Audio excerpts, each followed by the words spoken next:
शेषाद्यवंशकलशोदरिपूर्णचन्द्रम् श्रीमन्नृसिंहगुरुवर्यपदाब्जभृङ्गम् श्रीमन्ननन्तगुरुवर्यसुतं गुणाब्धिम् सम्पत्कुमारगुरुवर्यमहं प्रपद्ये। वसुदेवसुतं देवं कंसचाणूरवर्तनं देवकी परमानन्दं कृष्णं वन्दे जगद्गुरुम्. 10th chapter is a recommencement of the Vibhuti, Aishwarya, or the grandeur and oneness and uniqueness of Bhagavan, Krishna Paramatma.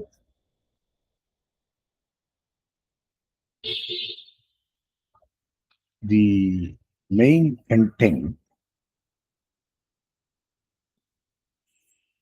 Sarvakalyana Gunanantya, Krishna Swadhiratavatihi, Pratyutpatti Vivridhyatha, Vistirna Dashamodita.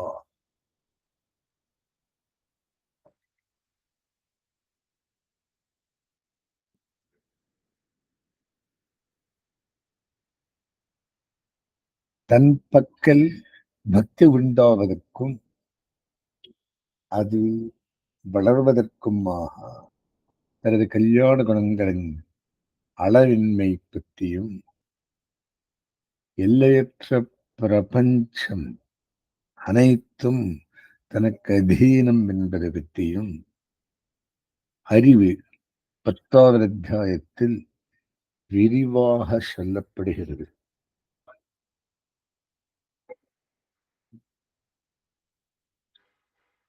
மகனீய விஷயே பிரீத்திஹி என்று உயர்ந்த விஷயத்தில் உயர்த்தி நெஞ்சில் நன்றாகப்பட வேண்டும். அவனின் எண்ணிறந்த எல்லையற்ற கல்யாண குணங்களை பற்றி கேட்டு அறிபவருக்கு பக்தி வளரும். பக்தி வளர்த்தலையாய் நிற்கும் பாபமும் தொலையும். கிருஷ்ணம் என்ற சொல்லால் தன்னை ஒழிந்த எல்லாவற்றையும் கண்ணன் குறிப்பிடுகிறான். ஆழ்வார் எப்பொருளும் தானாய் வரதக குன்றபக்கம் அப்பொழுதே கப்பொழுது என் நாரா அமுதமே என்கிறார். எப்பொருளும் தானாய் 10ஆம் ஒரே வருடத்தில் சென்று முடிச்சார். இவை யாவும் தன்னதீனமாய் தானிட்ட வழக்காய் உள்ளதை சொல்லி தன் பெருமையை உபாதிக்கிறான் கண்ணன். எல்லாமே பிரம்மாத்மகமாய் அவன் விபூதியாய் அவன் அதீனமாய் உள்ளமை அறிந்தாலும் பக்தி வளரும். அதை தடை செய்யும் பாப்பம் விலகும். இவைகளை முன்பு சொல்லிவிடலாம். இங்கு இன்னும் விஸ்தீர்ணமாக விவரிக்கிறான். எப்பொருளும் தானாய் பார்க்கக்கூடாது. எவர் ஒருவருக்கு பகவத் விஷயத்தில் அத்வேஷமும் அந்த பகையின்மை மேலே பிரீத்தியும் உண்டோ அவனே அவ்விஷயத்தை பற்றி கேட்க அதிகாரி. இவருக்குத்தான் ஆச்சாரியன் பகவத் விஷயத்தை உபதேசிக்க வேணும். 9ஆம் அத்தியாயம் முதலில் அனசூயவே பிரவக்ஷாமி, என் விஷயத்தில் நீ அசூயை அல்லாதவனாகியால் உனக்கு சொல்லுகிறேன் என்று ஸ்ரீ பீட்டிக்கை இட்டு சொன்னான். இங்கு அர்ஜுனன் கேள்வி ஏதும் கேட்கவில்லை. கண்ணன் தானாக பிரியமானாயா தே பிரவக்ஷாமி, என் பெருமை கேட்டு உகக்கும் உனக்கு ஹிதகாம்யா, உனக்கு பக்தி வளர வேணும். என்ற நல் எண்ணத்தினால் பக்ஷ்யாமி சொல்லுகிறேன். என் பெருமைகளை சொல்லும் மேலான வார்த்தைகளை கவனமாக கேட்பாயாக என்று சிறுபிள்ளைகளுக்கு சொல்லுவது போல பீடிகை எழுதினான் முதல் ஸ்லோகத்தில். என்னுடைய பிரபாவம் என்றால் மகிமை தேவர்கள் அறியார்கள், ரிஷிகளும் அறியார்கள். அவர்களையும் படைத்தவன் நான். ஞானத்தை அளித்தவனும் நானே.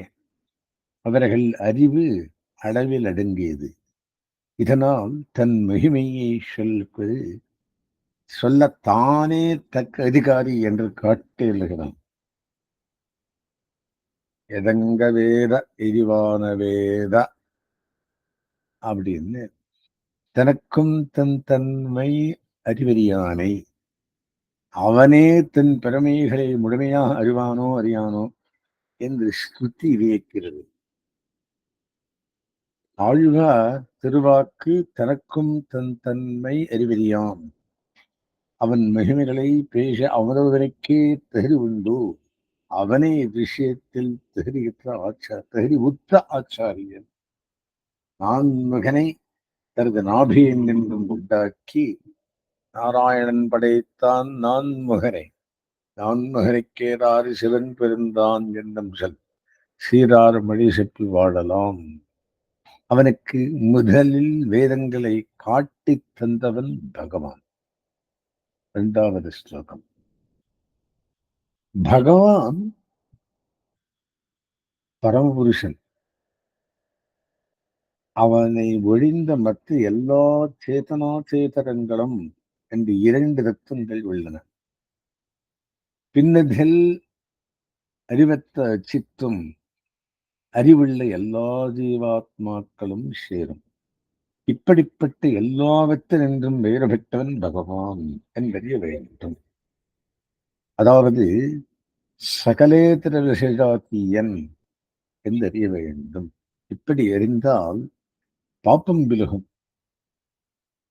அச்சித் என்றும் வேறுபட்டவன் பகவான். எப்போதும் அச்சித் சம்பந்தம் உள்ள உடல் ஒரு அச்சித் தத்துவமே. சுவாமி பத்த ஜீவாத்மாக்களினின்றும் வேறுபட்டவன். அச்சித் சம்பந்தத்தினின்றும் விடுபட்ட முக்தனின்றும் வேறுபட்டவன். சதா பஷ்யந்தே சூரஜகா என்ற எப்போதும் அவனையே அனுபவித்துக் கொண்டுள்ள நித்தியசூரிகள் நின்றும் வேறுபட்டவன். அவன் ஒத்தாரும் மிக்காரும் இல்லாத மாமாயன், பரம உத்கிருஷ்டன். இப்படி பகவானை அறிபவன் பக்திக்கு தடையான எல்லா பாவங்களிலிருந்தும் விடுபடுகிறான். அரசன் மனிதரில் மேலானவன். இந்திரன் பிரம்மன் முதலானார் தேவர்களில் உத்கிருஷ்டர்கள். பகவானுடைய உத்கிருஷ்டத்தை இவர்களது போல் ஒரு நல்வினை பயனின் விளைந்ததல்ல. அதாவது கர்மாதீனமல்ல. அஜஹா ஆதிஹி லோகமகேஸ்வரஹா என்பவைகளால் இந்த அர்த்தங்கள் சித்திக்கும். அஜஹா பிறப்பில்லாதவன். உற்பத்தி உடைய வர்க்கங்களினின்றும் வேறுபாட்டு அனாதி காலமாக பிறப்பற்றவன். முக்தனுக்கு முன்னர் பிறப்புண்டு. அதனின்றும் முக்தி அடைந்தவன் முக்தன். இவனுக்கு மேலே பிறப்பில்லை. இவனுக்கு அஜத்துவம் உண்டு. அனாதி சப்தத்துக்கு இலக்காகான். நித்தியர்களின் அஜத்துவம் பிறப்பின்மை அனாதி என்றோவெனில் பகவான் லோகமகேஸ்வரன். இவர்களுக்கு இப்பெருமை கிடையாது. எல்லா லோகங்களில் உள்ள ஐஸ்வர்யம் படைத்த ஈஸ்வரர்களுக்கும் மகேஸ்வரன் கண்ணன். இப்படி பகவானை அறிபவன் அசம்மூடன், கலக்கமற்ற தெளிவான அறிவுடையவன் ஞானி. இது 3வது பாஷணம் ஸ்லோகம். பகவானுடைய கல்யாண குணங்களையும் பெருமைகளையும் உள்ளபடி அறிந்தால் பக்தி தானே உண்டாகி வளரும். உலகத்தில் நற்குண நற்பண்புகளை இட்டு பொய் பேசாமை, பிறருக்கு தீங்கிழைக்காமை முதலானவைகளை இட்டு மதிப்பும் கௌரவமும் ஏற்படுவதை காண்கிறோம். சர்வோத்கிருஷ்டனான பகவானிடம் அவன் பெருமைகளெல்லாம் உள்ளபடி நெஞ்சில் பட்டால் பக்தி தானே உண்டாகி வளருமல்லவா. ஜீவனுக்கு சரீர சம்பந்தம் கர்மவடியாக வருவது. இச்சரீரம் ஜீவனிட்டு வழக்காயிருப்பதும் கர்மாதீனமே. சிறுச்சித்துக்களில் அபகத பாப்மம் ஆன் தோஷமே என தட்டாதவனான பகவான் உள்ளது கர்மவடியாகவல்ல. அவன் சர்வஸ்வாமி ஆதலால் தன் சொத்துக்களில் உள்ளான். நாமும் அவர்களுடைய சொத்தை. கிருஷ்ண சுவாதீனதா அவனை வழிந்த மற்றெல்லாவ அவனதீனமாய் இருக்கும்.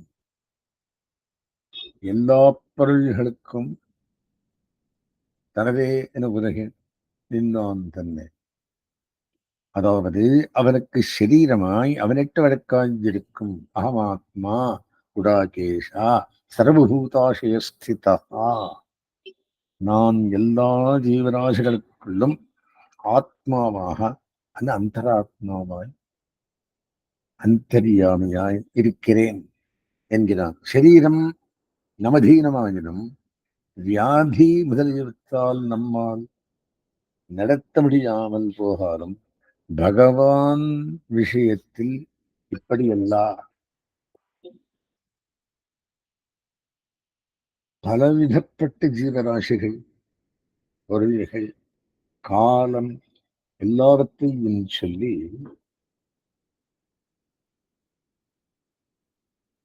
அது நான். அவற்றில் குறிப்பாக ஒன்றொன்றை காட்டி அது நான் என்று பல விஷயங்களை சொல்லுகிறார். இதனால் அவை யாவும் தன்னதீனம் என்று சொல்வதாக தேர்ந்திருக்கும் ஒவ்வொன்றும் ஒவ்வொரு வகுப்புக்கு விலட்சணம். ஆதித்யானாம் அகம் விஷ்ணு, மாசானாம் மார்கசீரிஷோகம் என்பவை உதாரணங்கள். கடைசியில் என் விபூதிகளுக்கு ஐஸ்வர்யத்துக்கு எல்லை இல்லை. ஏதோ சுருக்கமாக சொன்னேன், அத்தனை. எந்தெந்த ஜீவன் செல்வமும் நீவன சாமர்த்தியமும் உடையவனவாய் ஒளியுடையனவாய் நற்காரியங்களை செய்வதில் ஊற்றம் உடையவனவாக உள்ளோ அவனெல்லாம் என் நியமன சக்தியின் அம்சமாவான். நததஸ்தி வினா யஸ்யாத் மயா பூதம் சராச்சரம். ஆத்மாவான நான் இல்லாமல் அசைவது அசையாதது எதுவும் இருக்க முடியாது. பலன் சொல்லி இந்த ஜெகத் முழுவதையும் எனது சங்கல்பத்தின் ஏகதேசத்தாலே சிறு பகுதியால் தரித்து நிற்கிறேன் என்று முடித்திருவதால் இந்த அத்தியாயம் அவனுடைய விபூத்தி ஐஸ்வர்யத்தை ஒருவாறு சொல்வதாயிற்று. எல்லாம் தானிட்ட வழக்காய் உள்ளமையால் எல்லாம் தானே என்கிறான் பகவான். எல்லாவற்றிலும் தான் ஆத்மாவாகவிருந்து தரிப்பதால் எல்லாம் தானே என்கிறான். பல பொருள்களையும் புருஷர்களையும் நான் என்பதால் எல்லாம் தன்னதீனம் என்பதே வலியுறுத்தப்படுகிறது. அவன் அந்த வஸ்துவாகவே இருக்கிறான் என்று அத்வைத்தம் ஐக்கியம் சொல்ல முடியாது. ஸ்ரீ ராமாயணத்தில் பிராட்டி அனுமானிடம் வானரர்களுக்கும் நரர்களுக்கும் எப்படி சேர்த்து உண்டாயிற்று என்று கேட்க, அவர் அந்தப்புற காரியத்திற்கு கடையேனான அடியேன் வரும்படி நிர்வீரகமாக இது பகவத் சங்கல்பத்தால் ஆயிற்று. ராமசக்தியோரைக்கியம் தேவி ஏவம் சமஜாயதா. சுந்தரகாண்டத்தில் வருது. இங்கு ஐக்கியம் என்றால் சிநேகத்தில் ஒன்றுவிட்டதை சொல்லும் மத்தனை போக்கி இருவரும் ஒரே வியக்தியாகிவிட்டார்கள். ஆகாதென்றோ நான் சூரியன், நான் வாயு, நான் வியாச மகர்ஷி என்றெல்லாம் பகவான் சொல்லுகையில் அங்கங்கெல்லாம் அவன் நியமனமாய் சுவாமியாய் உள்ளமையே நிற்கும். எல்லாமே அவன் விபூதி, அவனால் நியமிக்கப்படும் சொத்து. இது சரீராத்மபாவத்தினால் வரும் உறவு. இந்த அத்தியாயத்தில் தன் விபூதி யோகத்தை ஓரளவு விஸ்தாரமாக சொல்லும் முன்னர் சாரமாக பகவான் நருடுவதை சுருக்கமாக அனுபவிப்போம்.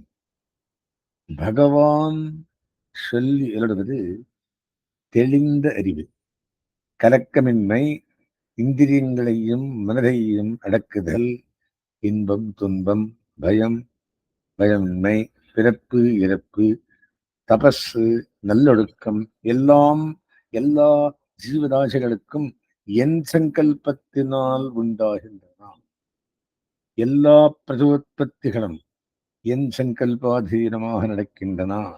என் நியமன சாமர்த்தியத்தை, ஐஸ்வர்யத்தை, பெருமைகளை உள்ளபடி அறிபவன் நிலையான பக்தியை உடையவனாகிறான். எல்லாம் என்னிடமிருந்து தோன்றுகின்றன, என் சங்கல்பப்படி செயல்படுகின்றன என்பதை அறிந்து அறிவாளிகள் என்னை அன்புடன் வழிபடுகின்றார்கள்.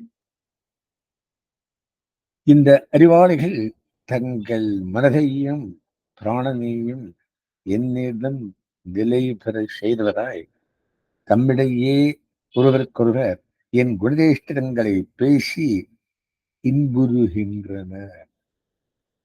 துஷ்யந்தி ச ரமந்தி ச மத்கத பிராணாக மச்சித்தாக மத்கத பிராணாக போதயந்த பரஸ்பரம்.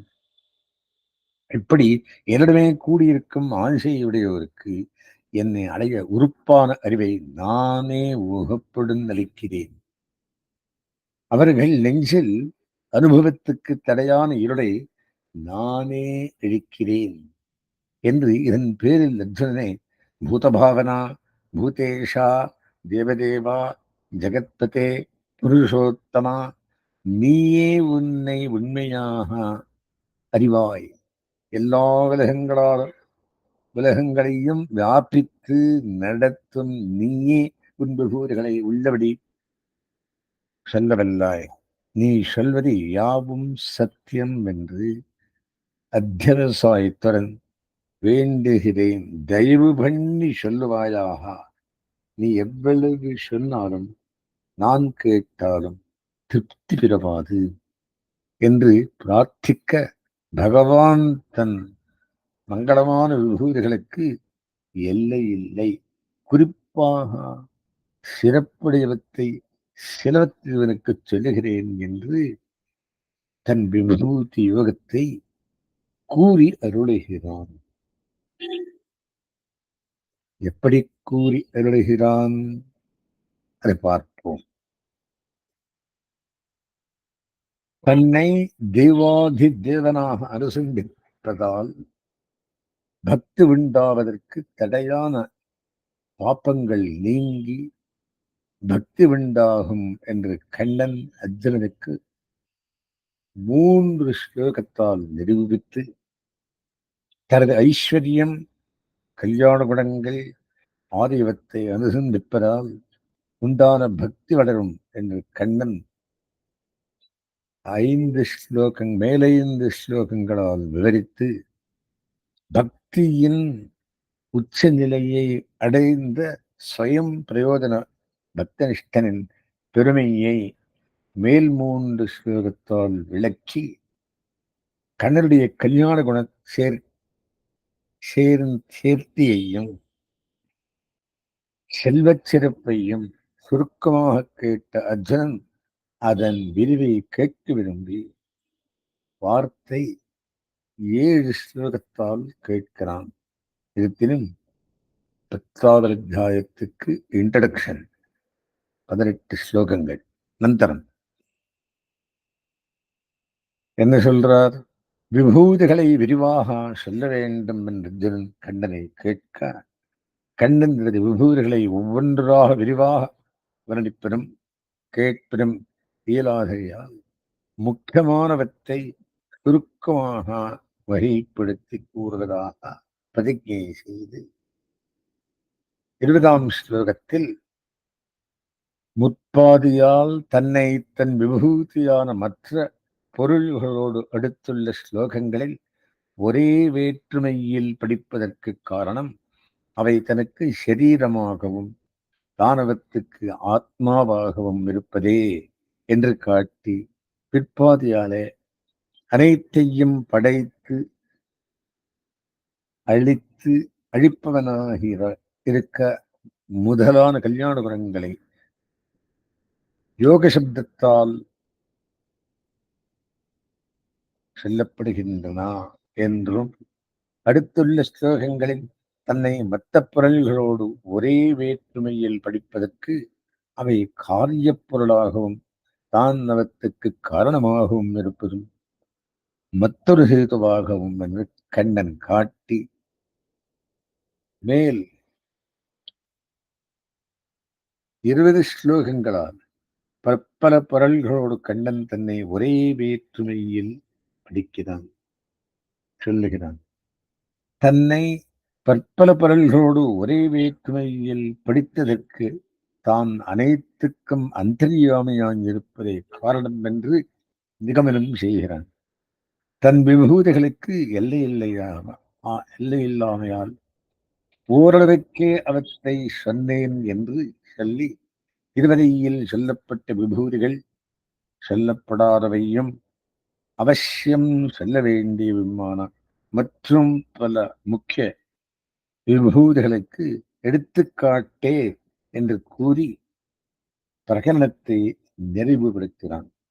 முக்கியமானவை அமுக்கியமானவை என்றும் வாய்ச்சி இல்லாமல் பார்க்கும் போது எல்லா உலகமும் தன்னுடைய சங்கல்பத்தில் ஒரு சிறு பகுதி ஆக தரிக்கப்படும் விபூதியே என்று கூறி அத்தியாயத்தை முடிக்கிறான். நான் ஆரம்பித்து முடிப்பவன். அடியேனுக்கு பிரிவு இல்லை. பெருமாள் சொல்றது, நான் எப்போதும் இருப்பவன். என்னிடம் 16 விதமான பிரவೃತ್ತಿகள் உண்டு. 5, 6 ஸ்லோகத்தில் சொல்றான். ரிஷி 7 ரிஷிகள், 4 மனுகள், தனக்காதிகள், சுவயம்புவா மனுமாரிகள் நான் பிறப்பித்தவர்கள். எல்லாம் நானிட்டவருக்கு. இது சொல்லி என்னுடைய பக்தர்கள் என்னை நினைப்பார்கள். அது சொல்லி மனசில் இன்புறுவர்கள். அப்பேற்பட்டவர்களுக்கு நானே யோகத்தையும் புத்தியத்தையும் கொடுப்பேன். கிருதயுக்தானாம் யோகக்ஷேம் மகாமியம் சொல்ல போகிறான். நான் எல்லாருக்கும் கிருபை பண்ணி எழுதுகிறேன். அடுத்ததாக நான் எங்கும் உள்ளவன். நான் எட்டர்னல் அப்படின்னு என்ன, எப்போதும் இருப்பவன். நான் அத்தியக்ஷன். இப்படி நாரதர், அசிலர், தேவலர், வியாசர் இவளெல்லாம் சொல்லுகிறார்கள். நான் பரமபுருஷன், எனக்கு தெரியும், என்ன விஷயம் உனக்கு தெரியாது. இத்தனையும் சொல்லி நான் எப்படி உன்னை தெரிய முடியும், எப்படி உன்னை தியானிக்கவும், மறுபடியும் வீரவாகச் சொல்கின்றனர். மேல் ஸ்லோகங்களில் அவனுடைய திவ்ய மகாத்மத்தையும் ரூபத்தையும் தெரியும்படி இடம்பித்தாறு விஷயத்தை சொல்லி எல்லாம் ஏகாம்சம் என்று சொல்லி முடிக்கிறான். ஆகையினாலே அறிய வேண்டும் விஷயம் எப்பொருளுக்கும் தானே ஆனவன், எப்பொருளும் தானாய் மரதக குந்தமக்கும் அப்பொழுதே கப்பொழுதோ என் ஆரா அமுதன் எம்பெருமான் என்று சொல்லி முடிக்கிறோம். அஸ்மத்குருதம் ஆரம்பம் கரவச்சமாம் லக்ஷ்மி வல்லபகரியந்தாம் வந்தே குருவரம்பராம்.